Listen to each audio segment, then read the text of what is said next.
எல்லாருக்கும் வணக்கங்க. இன்றைக்கி நம்ம மில்லில் வந்து பாரம்பரிய அரிசி கஞ்சி வந்து தயார் பண்ணுறோம்.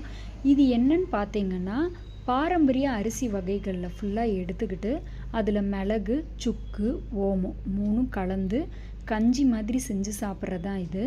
சத்து மாவுக்கு மாற்ற இதையும் பயன்படுத்தலாம். காலை உணவாக வந்து இதை எடுத்துக்கலாம். இதில் என்னென்ன போட்டிருக்கோம் அப்படின்னு பார்த்தீங்கன்னா, கவுனி, மாப்பிள சம்பா, சிகப்பரிசி, காட்டியானம், கருங்குருவை, பூங்கார், ரத்தசாலி, இலுப்பைப்பூ சம்பா. இந்த பாரம்பரிய அரிசி எல்லாமே வந்து ரெட் ரைஸ் வகை தான்.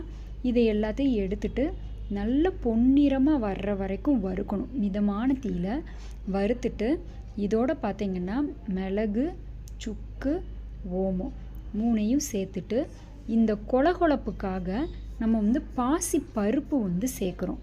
இன்னொன்று செரிமானத்துக்காக சீரகமும் இதோட ஆட் பண்ணுறோம். இது பார்த்திங்கன்னா எல்லாத்தையும் தனித்தனியாக வறுக்கணும். வறுத்துட்டு ஒன்றா கலந்துட்டு பாசிப்பருப்பையும் லைட்டாக வறுத்துட்டு இதோட வந்து சேர்த்துடணும். சேர்த்ததுக்கு அப்புறமா மில்லில் கொடுத்து ரவை பதத்தில் வந்து உடச்சி வச்சுக்கணும். இது எப்படி செய்யணும் அப்படின்னு பார்த்திங்கன்னா, நம்ம சாதம் வடிக்கிற மாதிரி தண்ணியை வந்து நல்லா கொதிக்க விட்டதுக்கு அப்புறமா எவ்வளவு தேவையோ அவ்வளவு எடுத்துக்கிட்டு நம்ம வந்து சாதம் பொங்குறது மாதிரி வந்து இதில் போட வேண்டியதான். நல்ல ஒரு 20 நிமிஷத்தில் வந்து குக் ஆகிடும். இது வந்து பார்த்திங்கன்னா வயசானவங்களுக்கும் குட்டி குழந்தைங்களுக்கும் வந்து இது சாப்பிட வந்து கொடுக்கலாம். குட்டி குழந்தைங்கன்னா 1 வயசுக்கு மேலே உள்ள குழந்தைங்களுக்கு வந்து இதை வந்து கொடுக்கலாம்.